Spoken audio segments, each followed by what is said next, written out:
300 kilometres north of Sydney, a country road leads down to the twin beaches of Seal Rocks Bay.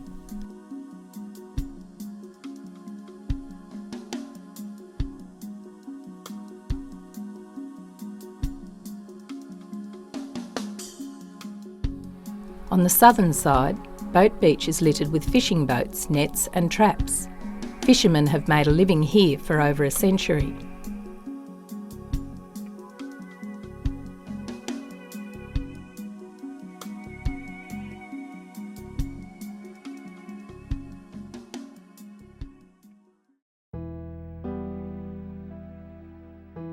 Over decades, hundreds of vessels sought shelter from large seas. But like the 1870 wreck of the paddle steamer Trio, some came but were never to leave.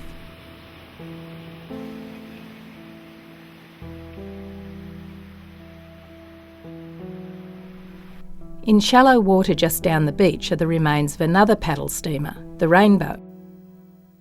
7 bodies littered the beach after this 1864 shipwreck. More fatalities followed in 1891. 3 men were drowned when a lifeboat from the lost barque Ellen was swamped coming ashore.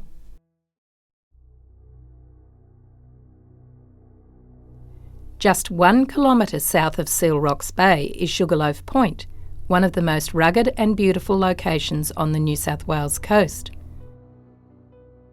The Sawtooth Rocks extend several hundred metres from the shore, and further out to sea are 2 rocky outcrops, known as the Big and Little Seal Rocks.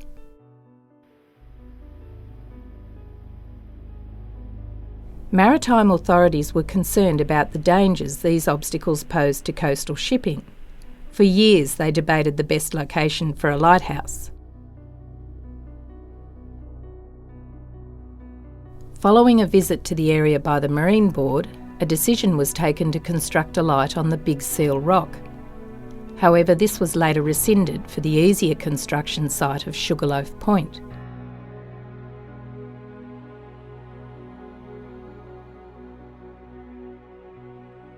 On December 1st, 1875, the light shone for the first time.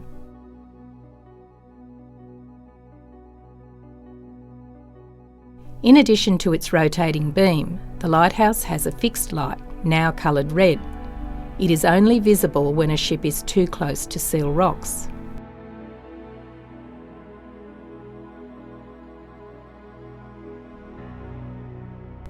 In spite of this warning, accidents still happened.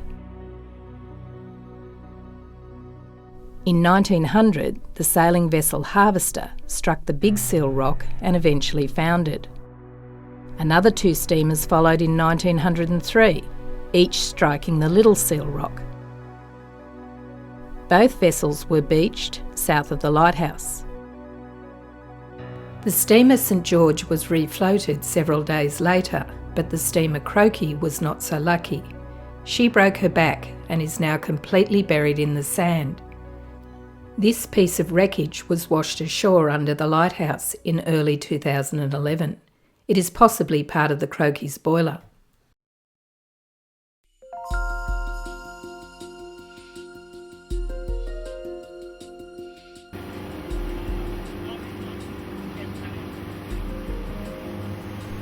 Passing through the narrow channel between the Sawtooth Rocks, it's a 20-minute run down to one of the largest shipwrecks on the east coast.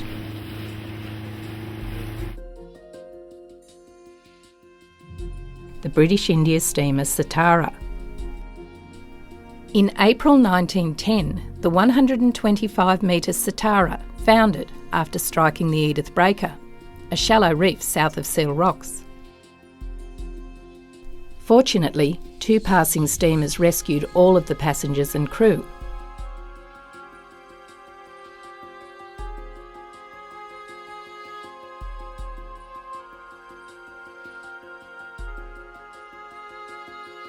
Satara's rudder post rises from the depths to 35 metres, creating an artificial seamount which attracts an astonishing variety of marine life.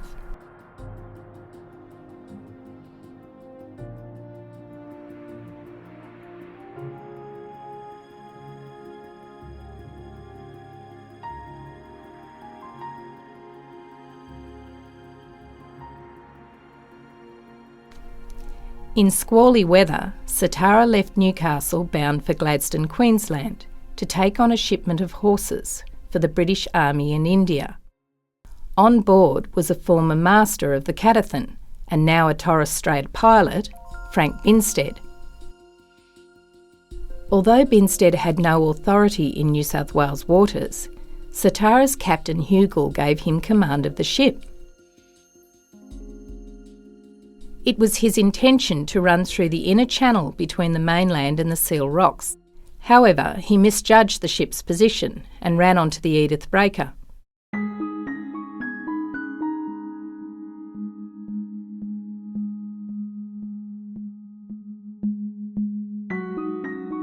Her massive four-bladed bronze propeller must have been an imposing sight for the first divers to the wreck in 1984.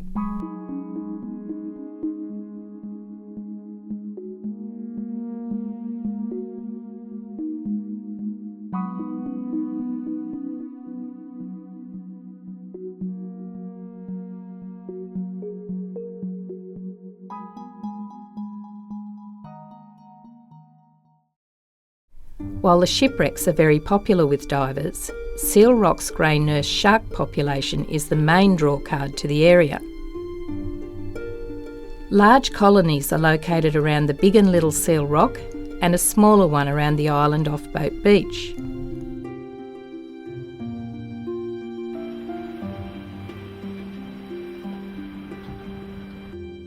Divers can be lucky enough to encounter up to 60 sharks cruising up and down the gutters.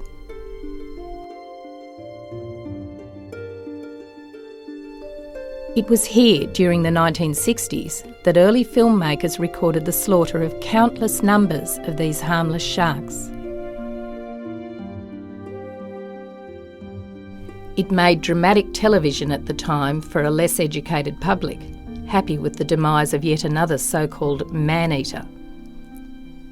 Fortunately, times and attitudes have changed. Today's divers are horrified at the thought of killing these Labradors of the sea.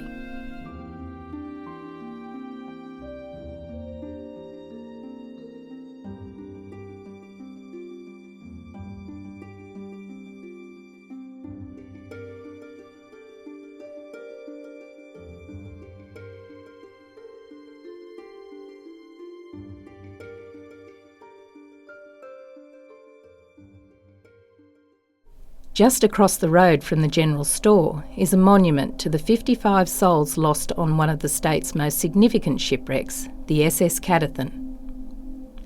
It looks across the bay to the scene of the disaster, where 4 kilometres out, the wreck lies in 60 metres.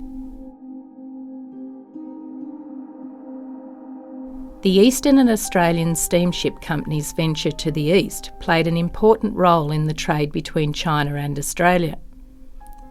The route took ships past the perils of the Great Barrier Reef, Torres Strait, and the typhoons and pirates of the China Seas. Sydney Harbour, August 1895. Catterthun is about to commence a return voyage to China. Included in her cargo are 10 boxes of gold sovereigns, around 9,000 coins.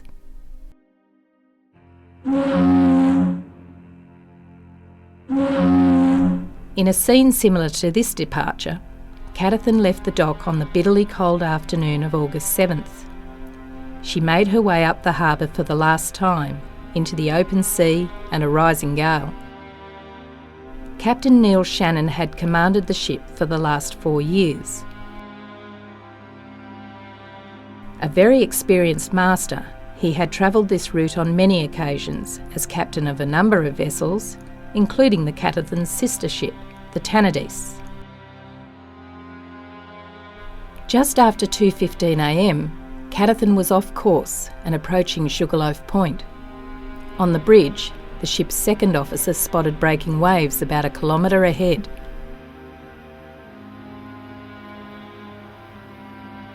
He assumed it was the Little Seal Rock, seen here in the far right of the screen, and ordered the ship to be swung out to sea. But tragically, he was wrong. It was the Big Seal Rock. His orders placed the ship in line with an even closer danger, the Little Seal Rock. The ship grazed a reef on the southeastern corner and continued out to sea. Captain Shannon rushed to the bridge and cried, "Good God, what have we struck?" "A reef of the Seal Rock," was the answer. Chief Officer William Pinney joined Captain Shannon in the chart room. He suggested they beach the ship in Seal Rocks Bay. The course was altered, the passengers were informed, but no one realised the extent of the damage or just how soon the end would come. Under power and still 4 kilometres from the safety of the bay, Catterthun quietly slipped beneath the waves.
Standing like a sentry over a large area of debris and an excellent reference point for visiting divers is the Catterthun's huge compound steam engine.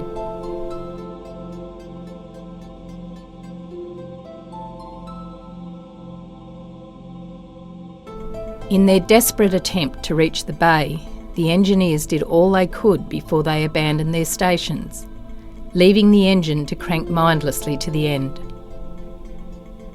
With the ship went her 4 engineers, including Chief Engineer John Harper and 3rd Engineer John Adams, only 23 years of age.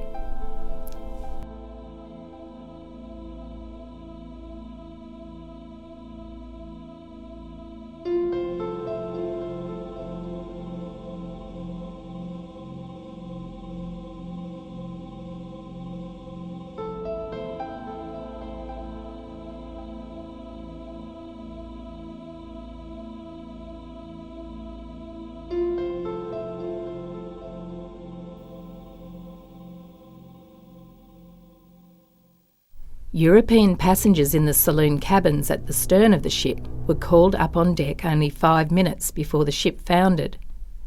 Terrified, all but one refused and drowned in their cabins. Among them was the ship's doctor, 24-year-old Robert Anderson, who was on his first voyage in this position, and Margaret May Matthias, who was on her way to Hong Kong to meet her husband. Also frozen with fear were Charlotte Loring and her adult daughter. Mrs. Loring carried a gold watch inscribed to her husband. It was found over 100 years later, here in what is left of the saloon accommodation.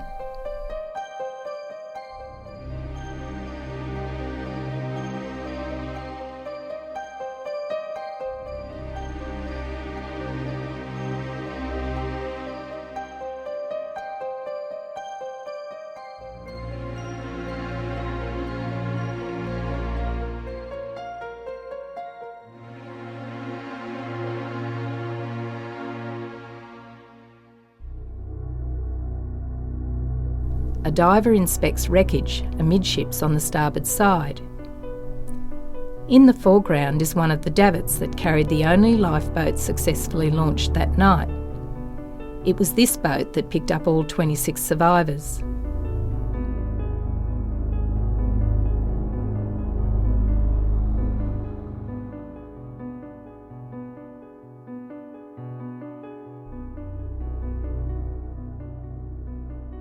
Surprisingly for a large shipwreck resting on sand, Catterthun shows sparse marine life. But like most New South Wales shipwrecks, wobbegong sharks are abundant. This one cruises over the remains of the forward mast, while another comes to rest beside the ship's donkey boiler.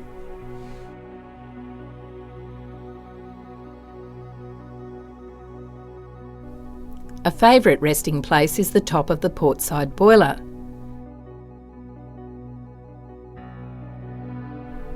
Not normally aggressive unless provoked, it's always prudent to be careful where you place your hand.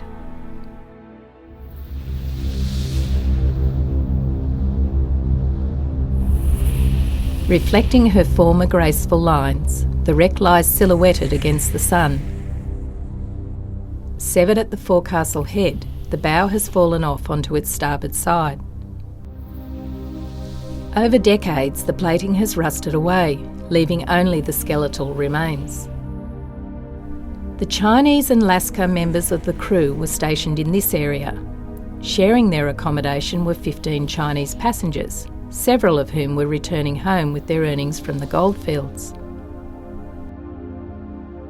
With the ship's precious cargo lost, authorities in Sydney were very keen to find the wreck site. 2 weeks after her loss, Catterthun was located by the Salvage Division of the Sydney Marine Underwriters Association. Under the command of Captain John Hall, the team had already been involved in the salvage of 70 grounded and sunken ships. However, the majority of these were stranded in the shallow water on bar entrances on the north coast of New South Wales. Prominent in the organisation were the two divers, William May and Arthur Briggs. The Sovereigns rested on the floor of an ironclad compartment, 2 metres deep. Entry was through a manhole cover on the floor of the chart room. At this time, no one had ever accomplished the task they faced, a salvage to 50 metres. It was decided to wait until May the following year. This was the start of 4 months of intermittent diving caused by bad weather, strong currents and equipment failure. The team spent many frustrated days and nights anchored in the bay, waiting for favourable conditions. They passed the time playing cards or fishing, or walked the narrow trail up the hill, where they enjoyed the company of the lighthouse keepers. On one occasion they waited through 26 days of bad weather and raging current before they were able to dive again. Captain John Hall's reputation was on the line, and he was much less relaxed than his companions. One report stated, from the time he rose in the morning up to pretty much bedtime, he paced the deck like a caged lion, breathing sentiments that were not fit for publication. He often referred to their salvage vessel, the Sophia Anne, as the Suffering Anne.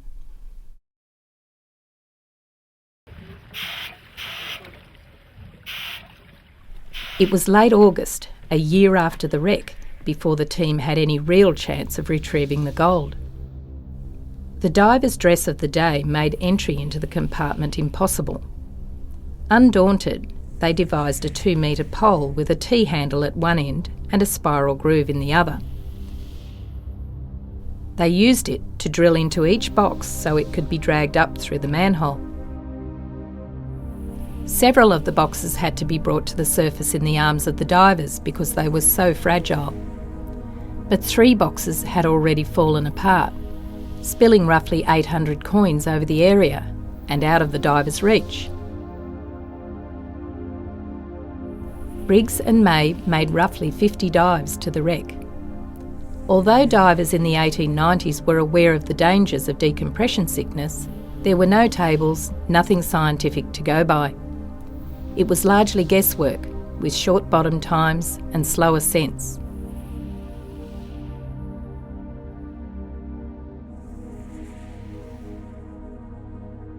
Circular Quay, August 21st, 1896. The team returns to Sydney as heroes, having recovered almost 8,000 coins. A number of the coins were sold at 1 guinea apiece, a shilling over their value. The extra shilling was donated to the National Shipwreck Relief Fund, an organisation that assisted survivors and their families. In 1896, a headline from the Sydney Morning Herald read, "The Curse of the Catterthun." The paper referred to the salvage team's difficult task to recover the gold. Over a century later, for Max and his diving team, the challenge to produce a documentary on the wreck was no different.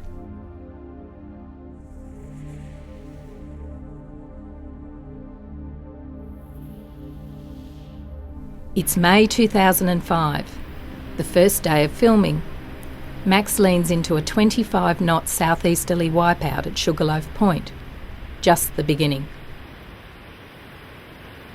Almost 8 years of setbacks, bad weather, strong current, and the photographer's curse, dirty water. 8 boats played a part in the filming. The rundown from Foster is a 75-kilometre round trip, only possible when the seas are relatively calm.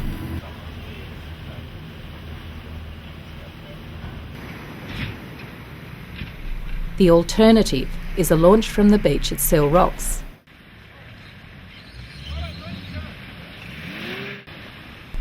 This can present its own set of dramas, both launching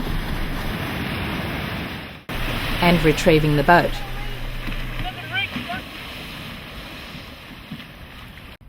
Either way, there is no easy approach to diving the Catterthun.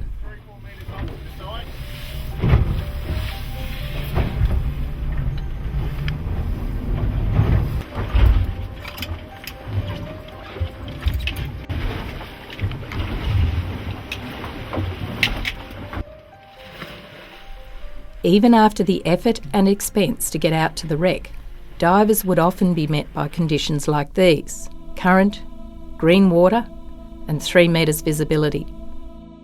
It's impossible to achieve wide-angle views in these conditions. All you can do is get in close to the subject and try to salvage something from the dive. Here, a diver lights up an anchor, one of several left behind by the salvage team, and used to position the Sophia Ann above the wreck.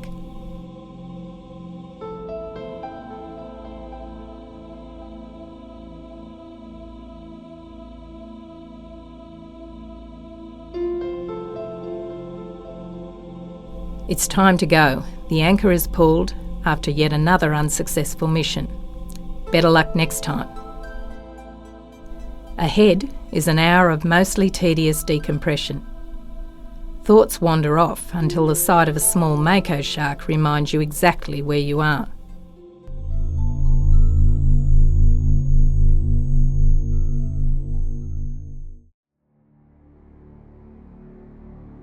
Artefacts and machinery litter the sandy floor. Anchors,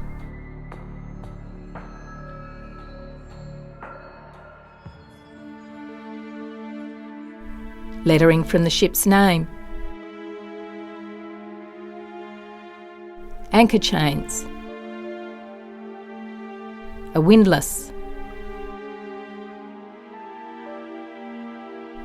This half-buried structure is one of the ship's galley stoves. Metres away, its partner.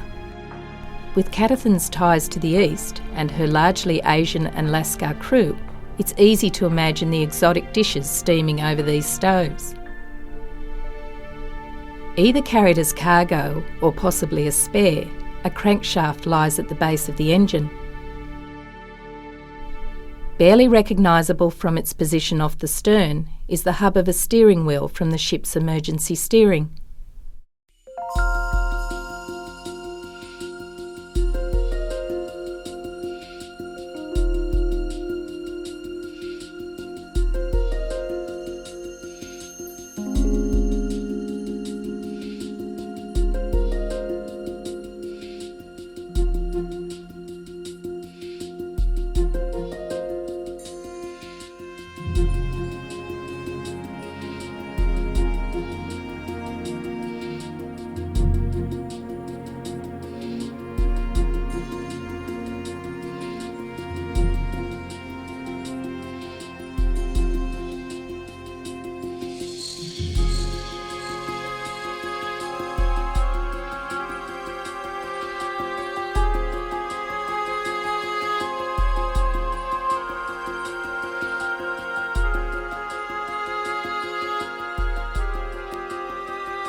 One of the mysteries of the wreck is her missing propeller. There is no sign of it, not even the hub is visible. The ship could not have covered the distance to her resting place had the propeller been damaged or severed on the night of the disaster. It is likely that an unknown salvage team removed it.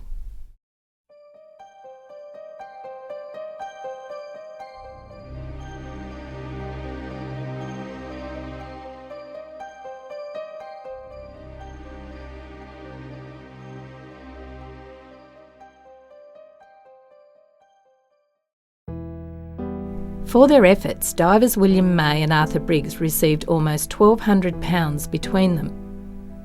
They were both presented with clocks from Heinke, the manufacturers of their dive gear.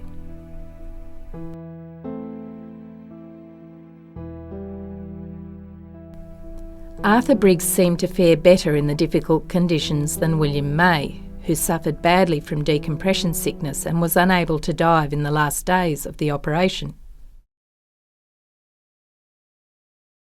It was Briggs who insisted on diving one more time, retrieving a last box with 250 coins. But there is no record of him working again after the Catterthun salvage. The following year, May tried unsuccessfully to recover jewellery from the steamer Tasmania in New Zealand. In 1910, he worked on the wreck of the Pericles on the West Australian coast, and as late as 1915, 20 years after the Catterthun, on the German raider Emden off the Cocos Islands. So what became of the 800 coins that spilled out of the 3 damaged boxes left behind in the wreck? In 1988, charges were laid against a former dive shop owner. Police confiscated 13 sovereigns from his property, including one that had been made into a pendant for his wife. However, the outdated state law under which they had been filed did not apply below the low water mark, and the charges were dropped.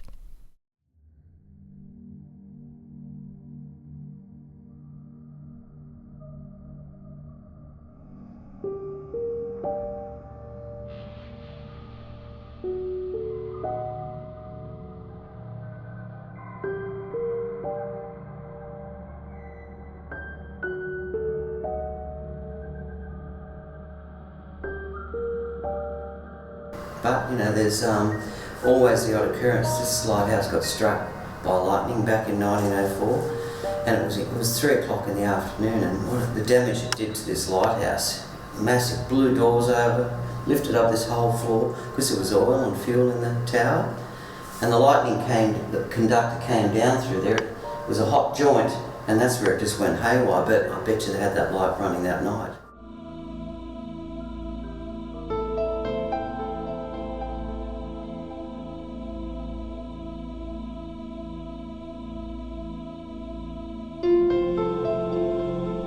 The loss of the Satara in 1910 proved to mariners the dangers of using the inner route.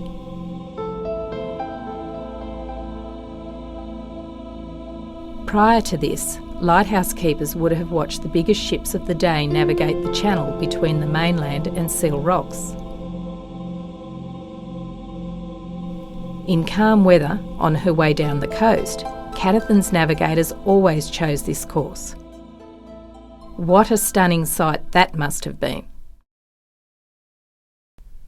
The view from Sugarloaf Point Lighthouse is one of the most beautiful along the entire New South Wales coast.